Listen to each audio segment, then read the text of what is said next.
Dia memanggilku tante, tapi hatinya punya nama lain. Pertarungan batin seorang wanita terhadap batas usia dan norma dalam mencintai pria lebih muda. Dia memanggilku tante, seolah aku dunia yang aman baginya. Tapi diam-diam, ada nama lain yang bergetar di hatinya. Di batas usia, norma, dan rasa bersalah, aku berdiri di persimpangan, bertahan dalam logika atau menyerah pada cinta.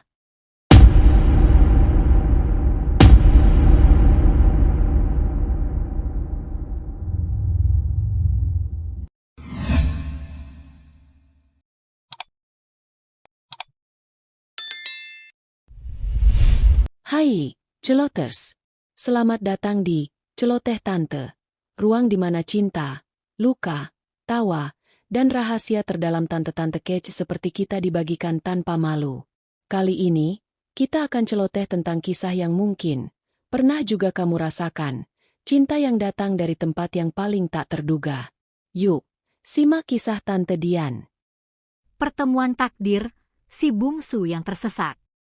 Hari itu, udara sore terasa lebih hangat dari biasanya. Di tengah hiruk-pikuk acara keluarga yang dipenuhi tawa dan obrolan riuh, Dian berdiri di sudut ruangan, sesekali melempar senyum sopan sambil menggenggam secangkir teh hangat.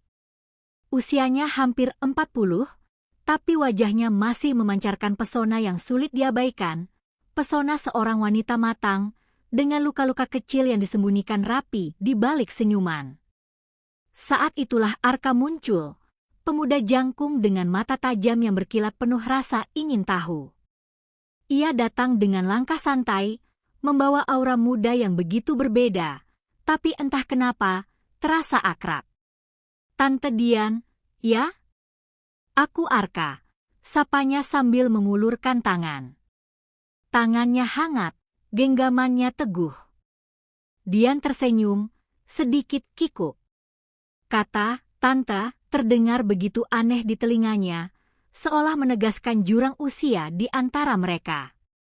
Tapi ada sesuatu dalam tatapan Arka, sesuatu yang terlalu dalam untuk anak seusianya. Ada kekosongan kecil, seolah ia mencari sesuatu atau seseorang, dan untuk alasan yang belum Dian pahami, tatapan itu mendarat padanya. Hari itu, mereka hanya berbicara sebentar, tentang kuliah Arka, tentang pekerjaannya yang baru dirintis, tentang dunia yang katanya terasa terlalu besar untuk dipijak sendirian. Dian mendengarkan dengan seksama, merasa hatinya melembut, seperti menemukan secuil dirinya yang dulu, muda, penuh mimpi, dan takut tersesat. Saat Arka pamit, ia sempat tersenyum kecil dan berkata, "Senang ketemu tante." Entah kenapa, rasanya nyaman. Dian hanya tersenyum, menutupi getar aneh di dadanya. Ia tahu, hidup kadang suka bermain-main. Tapi ia belum tahu bahwa sore itu adalah awal dari permainan hatinya yang paling sulit.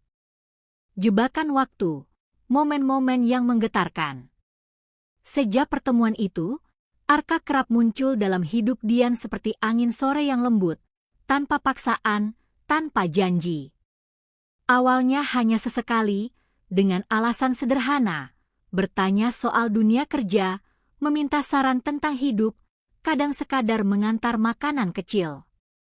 Tapi tanpa sadar, kehadiran Arka menjadi semacam kebiasaan yang manis, sesuatu yang mulai dinanti-nanti oleh Dian, meski mulutnya tetap kaku menjaga jarak.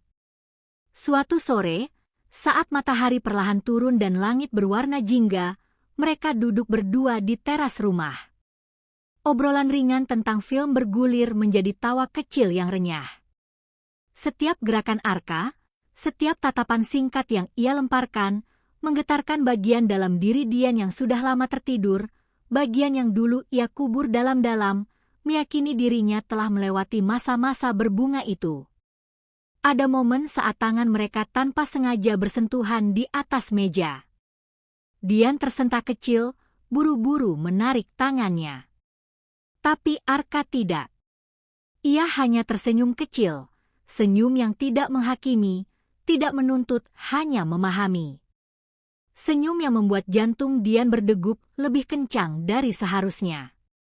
Dalam diam, malam itu, Dian mulai merasa takut.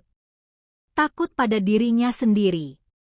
Takut pada garis tipis yang perlahan memudar antara kasih sayang seorang tante dan ketertarikan yang lebih dalam.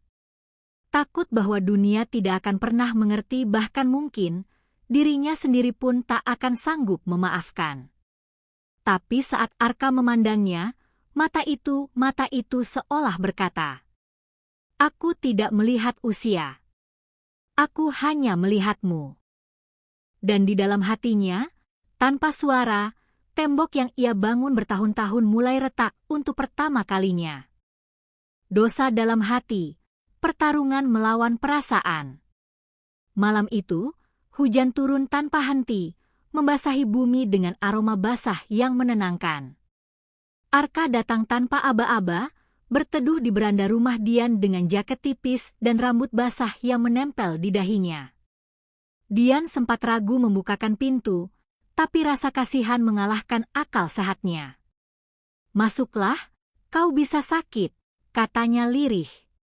Arka hanya mengangguk, matanya menatap Dian dalam-dalam, tatapan yang membuat dada Dian terasa sesak. Mereka duduk berseberangan, hanya diterangi lampu temaram dan suara hujan yang mengetuk kaca jendela. Obrolan kecil mengalir, tapi terasa hampa. Ada sesuatu yang lebih besar di antara mereka malam itu, sesuatu yang tak bisa disangkal hanya dengan kata-kata. Dian mencuri pandang ke arah Arka. Rambutnya yang masih basah, mata sayunya, dan cara ia memeluk tubuh sendiri dari dingin, semuanya membangkitkan naluri pelindung dalam dirinya. Tapi di balik itu, ada perasaan lain yang jauh lebih dalam, jauh lebih berbahaya. Arka memanggilnya dengan suara serak, "Tante." Sebuah kata sederhana, tapi malam itu terdengar seperti bisikan yang penuh makna. Dian menunduk, menahan getar di hatinya. Ini salah, teriak pikirannya. Tapi hatinya, tubuhnya, jiwanya, merasakan sesuatu yang berbeda, sesuatu yang selama ini ia tolak untuk akui, keinginan untuk mendekat, untuk merasa dibutuhkan, untuk dicintai tanpa syarat. Dalam keheningan, pertarungan batin itu berkecamuk hebat. Mencintai Arka berarti melawan norma. Menahan diri berarti mengkhianati hatinya sendiri. Dan untuk pertama kalinya dalam hidupnya, Dian merasa benar-benar kalah. Nama di hati, keputusan yang menyakitkan. Setelah malam itu, Dian menjauh. Bukan karena ia ingin, tapi karena ia takut pada dirinya sendiri. Setiap pesan dari Arka ia biarkan tenggelam tanpa balasan. Setiap ajakan bertemu ia tolak dengan alasan-alasan kaku yang bahkan ia sendiri tidak percaya. Di kamar, saat semua orang tidur, Dian memeluk lututnya dan menangis dalam diam. Mengutuki dirinya sendiri karena merindukan seseorang yang tak seharusnya ia rindukan. Mengutuki dunia karena memberinya rasa yang ia sendiri tak berani perjuangkan. Arka, di sisi lain, tidak pernah menyerah. Suatu pagi, di sela-sela tumpukan koran dan surat biasa, Dian menemukan sebuah amplop coklat tanpa nama pengirim. Tangannya gemetar saat membuka isinya, selembar surat tangan dengan tulisan yang miring sedikit berantakan. "Tante, aku tahu, mungkin di matamu aku ini hanya bocah nekat yang tak tahu malu.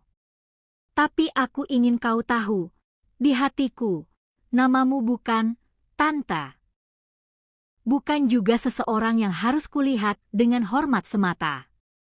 Dalam hatiku, namamu adalah rumah. Tempat di mana aku merasa cukup, diterima, dimengerti, dan dicintai. Tak peduli apa kata dunia, aku memilih tetap tinggal di tempat itu. Di sisimu, jika kau mengizinkan." Dian menutup surat itu dengan tangan bergetar, air matanya tak terbendung lagi. Separuh dirinya ingin berlari memeluk Arka, membenamkan diri dalam kehangatan yang hanya bisa ia rasakan bersamanya. Separuh lainnya masih terikat pada rasa takut, pada batasan usia, pada norma-norma yang mencekik seperti tali tak kasat mata. Hari itu, Dian tahu ia tidak bisa lagi bersembunyi. Karena tak peduli seberapa keras ia menolak, hatinya sudah lebih dulu memilih. Melawan dunia, tapi tidak melawan hati. Pagi itu, langit bersih tanpa awan, seolah dunia sengaja memberi ruang bagi Dian untuk mengambil keputusan terbesar dalam hidupnya. Dengan tangan masih gemetar, surat Arka di dadanya, ia melangkah keluar dari zona aman yang selama ini mengikatnya. Dian tahu apa yang akan dikatakan orang. Dia tahu bisik-bisik, tatapan sinis, bahkan mungkin cercaan akan datang menghujani langkahnya. Tapi untuk pertama kalinya, itu semua terasa, tidak sepenting rasa damai yang mengalir dalam dirinya. Saat ia tiba di tempat Arka biasa menunggu, kafe kecil di sudut kota, Arka sudah berdiri di sana, resah, matanya mencari. Begitu melihat Dian, dunia seolah berhenti. Tak ada lagi usia, tak ada lagi norma. Yang ada hanya dua jiwa yang saling menemukan rumah dalam pelukan yang tertunda terlalu lama. Dian berdiri di hadapan Arka, menatap mata itu, mata yang sejak awal tak pernah memandangnya sebagai tante, melainkan sebagai perempuan yang layak dicintai sepenuhnya. Tanpa kata-kata, ia mengulurkan tangan, dan Arka menggenggamnya seolah menggenggam seluruh hidupnya. "Aku takut," bisik Dian, jujur. "Aku juga," jawab Arka pelan. "Tapi aku lebih takut kehilanganmu."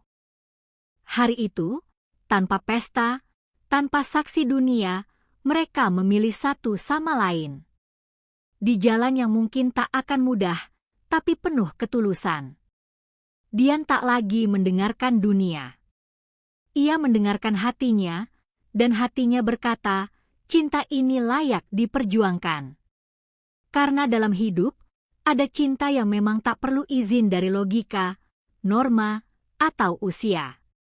Cinta yang cukup hanya dengan satu keberanian untuk tetap tinggal. Dalam dunia yang penuh aturan, kadang cinta hanya butuh satu hal, keberanian untuk percaya pada hati sendiri. Hai, celoter sayang. Wah, bagaimana tadi kisah kita tentang Tante Dian dan Arka? Berat ya rasanya. Kadang, hidup membawa kita ke persimpangan sulit, antara norma dan perasaan, antara ketakutan dan keberanian. Kisah ini mengajarkan kita bahwa cinta sejati kadang hadir dalam bentuk yang tak pernah kita rencanakan. Usia hanyalah angka. Norma hanyalah bisikan. Tapi hati tahu siapa yang membuatnya pulang. Di dunia yang kadang terlalu sibuk menghakimi, semoga kita semua diberi kekuatan untuk memilih apa yang membuat hati kita damai. Semoga kita semua berani mencintai dengan tulus, menjaga dengan setia, dan merawat setiap rasa yang Allah titipkan dengan penuh hormat. Buat kalian para celoters tersayang, aku doakan. Semoga hidup kalian selalu dipenuhi cinta yang benar, rasa yang tak pernah setengah, dan keberanian untuk tetap setia pada suara hati sendiri. Dimanapun kamu berada, semoga kamu selalu menemukan rumah di hati seseorang yang benar-benar mencintaimu. Sampai jumpa di celotehan kita berikutnya ya. Ingat, di sini, kita berbagi cerita, tawa, dan kadang air mata. Karena di Celoteh Tante, setiap hati punya tempat untuk didengar. Love you all.